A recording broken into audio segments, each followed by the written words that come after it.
when I did this type of photography, I realized that one of the more interesting viewpoints would be from the air. The problem is these cameras are very delicate, and to get them to operate from a helicopter and things became a real challenge. So first I did it from hot air balloons. The first significant shot that I did was I gained permission from 9 sources and 9 permits, and took 9 months to do it, to raise a hot air balloon on the ellipse behind the White House in between the Washington Monument. Most balloonists think that a 50-foot tether is something significant. We tethered at 500 feet above the ellipse. We were also told, curiously enough, that we were the first people to put up a hot air balloon since 1862, when they were put up there to do observations over to Virginia. So we had a month to put these balloons up. We had some interesting things happen. It was during the Carter administration. One day Amy Carter came down, and we gave her a balloon ride. But the most significant thing was that, didn't find this out but the hard way, Washington is mandated at 14-story buildings by Congress, so Congress can look out and the only thing tall they see is the Washington Monument. But what that does is it creates a wind shear. So keep in mind we're on 1,500 foot cords, and that we're tethered at 500 feet. Well, a heavy wind came over and blew over the balloon. My friend Frank, who I trust dearly because he doesn't want to die any more than I do, he's a phenomenal balloonist. Frank is burning. The balloon's laying over about like this, and he's burning into the envelope. And he burns a 12-foot hole in the side of the envelope, and there's 26 load cables on the envelope holding it to the basket. And I'm sitting there collecting them for some stupid reason. I collected 6 of them as they fell off.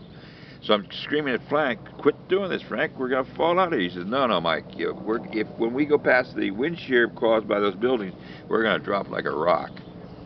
And sure enough, even though he was burning, we dropped at a rock. There's a very interesting terminology that I have gained a little interest from. It's called terminal velocity. That's 900 feet per minute. It's like driving your car into the ground or into a wall at 25 miles an hour.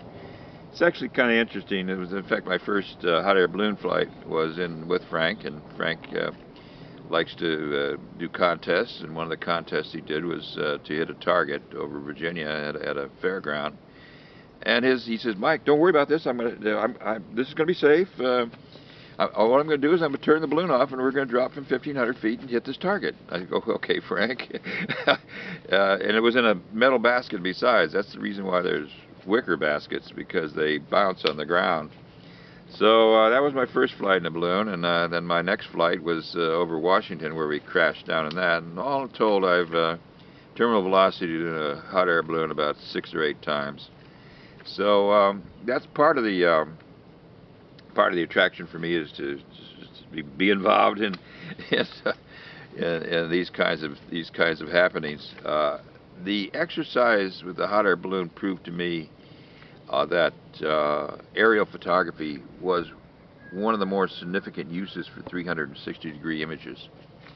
So Frank and I did a picture several months later up in Hartford, Connecticut. It was a theoretical 50th story of a building soon to be built and so forth.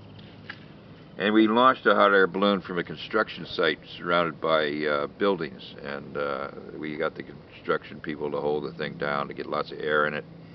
Well, it corked out, and it hit the telephone company building and ricocheted off that, and we went downstream for about 6 or 8 miles, and I got out of the balloon, and I says, "I'm not going to do this again. I'm going to choke here." Mm-hmm.